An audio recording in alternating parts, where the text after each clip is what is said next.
ଶୀତ ଋତୁ ଏମିତି ଏକ ଋତୁ ଯେଉଁ ଋତୁ ସମସ୍ତଙ୍କୁ ଭାରି ପସନ୍ଦ।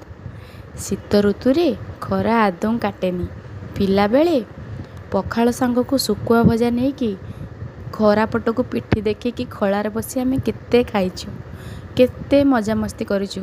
ଚାରିଟା ବେଳେ ଖଳାରେ ଆମେ କେତେ ଖେଳିଛୁ। ସେସବୁ ଦିନ ତ ଆଉ ନାହିଁ। ତଥାପି ମନେ ପକାଇକି ଭାରି ଖୁସି ଲାଗେ ସେ ଦିନ ଗୁଡ଼ାକ। ଏଇ ଦେଖନ୍ତୁ, ମୁଁ ଗୋଟେ ମନି ପ୍ଲାଣ୍ଟ ଗଛ ଲଗାଇଥିଲି, ମାନେ ପଇସା ଗଛ ମ। ଏଥିରେ କିନ୍ତୁ ପଇସା ଫଳେନି। ସମସ୍ତେ କୁହନ୍ତି ଏଇ ଗଛ ଲଗାଇଲେ କୁଆଡ଼େ ପଇସା ଘରକୁ ଆସେ, ଆଉ ଏଇଟା ତଳକୁ ହେଲେ କାଳେ ପଇସା ପଳାଏ ବୋଲି। ଆଚ୍ଛା କହିଲେ ସାଙ୍ଗମାନେ, ସତରେ କ'ଣ ବିନା ପରିଶ୍ରମରେ ମନି ପ୍ଲାଣ୍ଟ ଗଛ ଲଗାଇଦେଲେ ପଇସା ଆସେ? ଏଇଟା ଗୋଟେ ବିଶ୍ୱାସ କେବଳ। ହଁ, ବିଶ୍ୱାସ ମୂଳେ ହିଁ ଭଗବାନ।